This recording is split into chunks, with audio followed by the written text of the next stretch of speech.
ভয় লাগছে কেন? আপনি ঢাকার বুকে বাইতুল মুকাররম জামে মসজিদে খুতবা দেন, আপনি খুতবা দিবেন একজন নায়েবে রাসূল হিসেবে, বুকে বল নিয়ে, যা হবে হবে। আপনি খুতবায় উঠে, মিম্বরে উঠে বলবেন যেই ভাষা রাসূল বললেন, যেই বক্তব্য রাসূল দিলেন। আল্লাহ রাসূল বলছেন, আলী লা তাদু তিমসালান ইল্লা তামাসতাহু ওয়ালা কাবরান মুশরিফান ইল্লা সাওয়াইতাহু। আলী, তুমি ছাড়বে না কোন উঁচু কবর, সবকে ভেঙে খান খান করে দাও। আলী, তুমি ছাড়বে না কোন ছবি মূর্তি, সবকে ভেঙে চৌচির করে দাও। আমি মুসলিম চিরনবীর, মরণকে করি না ভয়। মরলে শহীদ, বাঁচলে গাজী, আমার উভয় সমান। মরলেও জান্নাতি, বাঁচলেও জান্নাতি। আমি মুসলিম চিরনবীর, মরণকে করি না ভয়। আমার জেলে যতটুকু, সেলে ততটুকু। আপনি এইভাবে বলবেন, 24 ঘন্টার মধ্যে দেশের মাটিতে যত ছবি মূর্তি আছে সবকে ভেঙে চৌচির করে দাও, খান খান করে দাও। জবাব, ইমাম সাহেব, আপনি মিম্বরে উঠে এই বক্তব্য দিবেন, এটা আপনার দেওয়া উচিত। ইব্রাহিম আলাইহিস সালাম মূর্তি ভেঙে দিয়েছেন, আমার নবী মূর্তি ভেঙেছেন। মূর্তি ভাঙার নীতি হচ্ছে মুসলমানের নীতি। মূর্তি মুসলমানের গোশতের সাথে লেগে আছে, মূর্তি ভাঙা নীতি। মুসলমানের রক্তের সাথে লেগে আছে, মূর্তি ভাঙা নীতি। মুসলমান কোনদিন মূর্তি গড়াতে পারে না, মুসলমান কোনদিন মূর্তিকে মূল্যায়ন করতে পারে না, মুসলমান কোনদিন মূর্তিকে শ্রদ্ধা করতে পারে না।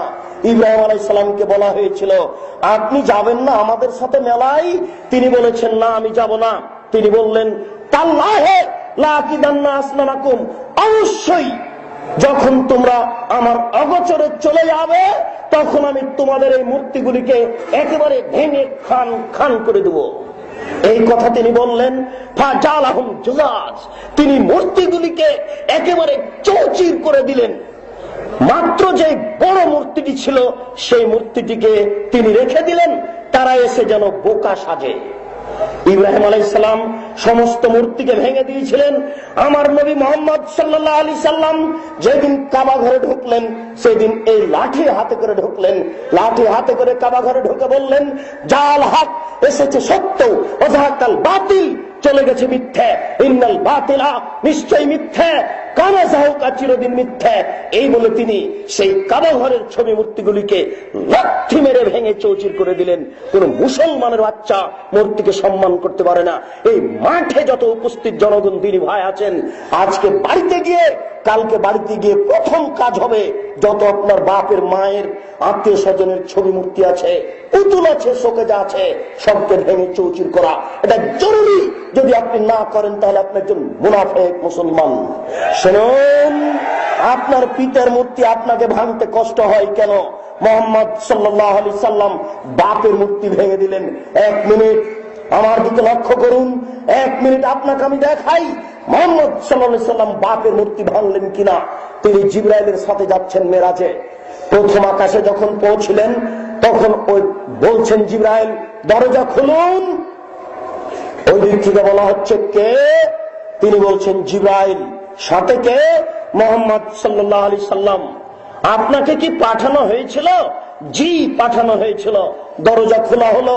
খুলতেই দেখছেন আদম আলাইহিস সালাম বসে আছেন। জিবরাইল আলাইহিস সালাম বললেন, হো আদম, হো আবুকা ফাসাল্লাম আলাইহি, ইনি হচ্ছেন আদম, ইনি হচ্ছেন আপনার পিতা, আপনি তাকে সালাম দেন। আমাদের নবী একটু আগিয়ে গিয়ে আদম আলাইহিস সালামকে সালাম দিলেন। আসসালামু আলাইকুম ইয়া আবি, ও আমার আব্বা, আপনাকে সালাম। তখন আদম আলাইহিস সালাম বলছেন, ওয়া আলাইকাস সালাম ইয়া ইবনি সালেহ, ও নবী সালেহ, ও আমার সৎ ছেলে, ও সৎ নবী, তোমাকেও সালাম। এই বলে তিনি উপরে চলে গেলেন। আপনার সতর্কতার জন্য এখানে একটা কথা বলে যাচ্ছি। আমাদের নবী বললেন, আব্বা আপনাকে সালাম। বলেন তো আমাদের নবী কাকে বলছেন? আদম আলাইহিস সালামকে। তখন আদম আলাইহিস সালাম বলছেন, ও আমার সৎ ছেলে, তোমাকেও সালাম। আদম হচ্ছেন মাটির তৈরি, সবাই জানে, আর আমার নবী হবেন নূরের তৈরি। আরে বুদ্ধি বিদ্যা না হয় নেই তো মুফাসসির সাহেবের কি একটু বুদ্ধিও নেই? যে বাপ হবেন মাটির তৈরি আর বেটা হবেন নূরের তৈরি, এটা হয় কি করে? বাপ বেটা একজন হবেন মাটির তৈরি আর একজন হবেন নূরের তৈরি। আরে বিদ্যা নেই, একটু তো বুদ্ধিও থাকতে হবে, যে কথা তো সমাজে চলতে হবে। জিবরাইল আলাইহিস সালাম চলে গেলেন সপ্তম আকাশের উপরে। সপ্তম আকাশের উপরে যখন গেলেন তখন দেখলেন ইব্রাহিম আলাইহিস সালাম বসে আছেন। জিবরাইল আলাইহিস সালাম বললেন, হোয়া ইব্রাহিম হোয়া আবুকা ফাসাল্লাম আলাইহি, তিনি হচ্ছেন ইব্রাহিম, তিনি আপনার পিতা, আপনি তাকে সালাম দেন। আমাদের নবী আগিয়ে গেলেন, আগিয়ে গিয়ে বলছেন, আসসালামু আলাইকুম ইয়া আবি, ও আমার আব্বা, আপনাকে সালাম। তখন ইব্রাহিম আলাইহিস সালাম বলছেন, ওয়া আলাইকুস সালাম ইয়া ইবনি সলেহ ও নবী সলেহ, ও আমার সৎ ছেলে, ও সৎ নবী, তোমাকেও সালাম। যেই ভাষা আদম আলাইহিস সালাম বলেছেন সেই ভাষা ইব্রাহিম আলাইহিস সালাম বললেন। অর্থাৎ আমাদের নবী ইব্রাহিম আলাইহিস সালামকে বললেন আব্বা, আর ইব্রাহিম আলাইহিস সালাম আমাদের নবীকে বললেন ছেলে। ইব্রাহিম আলাইহিস সালাম আর আমাদের নবী বাপ বেটা।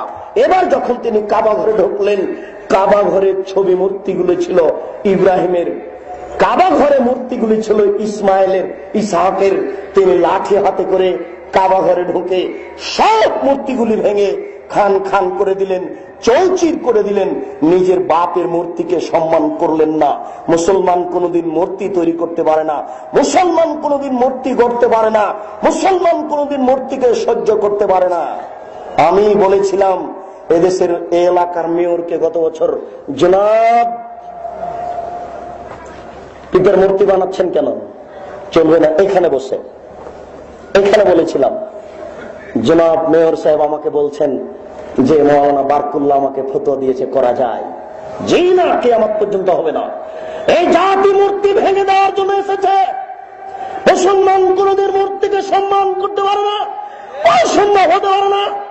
জাতিকে বলে জানাচ্ছি, জেল বলে ভাবি না, শেল বলে ভাবি না, যতক্ষণ পর্যন্ত দেহের শ্বাস আছে ততক্ষণ পর্যন্ত হাদিসের অনুবাদ করবো ইনশাআল্লাহ।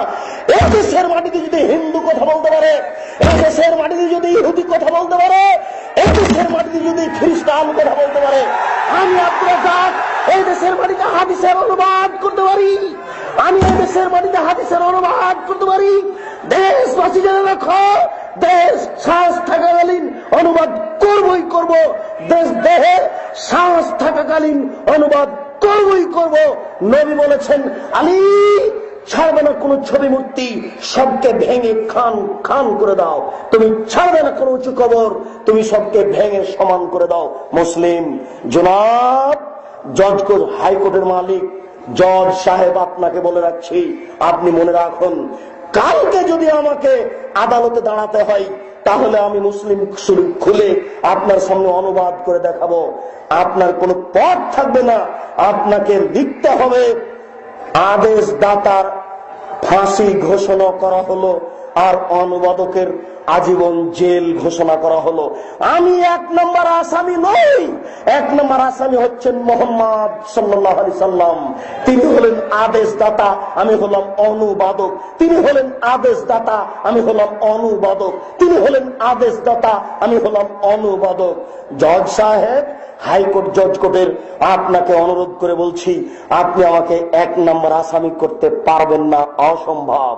এক নম্বর আসামি হচ্ছেন মোহাম্মদ সাল্লাল্লাহু আলাইহি সাল্লাম, তিনি হচ্ছেন আদেশদাতা, আমি হলাম অনুবাদক। জাতিকে বলে রাখছি, জাতি যেন এই ছবি মূর্তিকে মরা পর্যন্ত কোনোদিন মূল্যায়ন না করে। যারা করে তারা মুনাফিক। মুসলমান ছবি মূর্তি মূল্যায়ন করার জিনিস নয়, এটা হচ্ছে একটা শিরকি নীতি, আপনাকে ত্যাগ করতে হবে। প্রতিপালক তুমি বড় দয়াবান, তুমি বড় রহমান,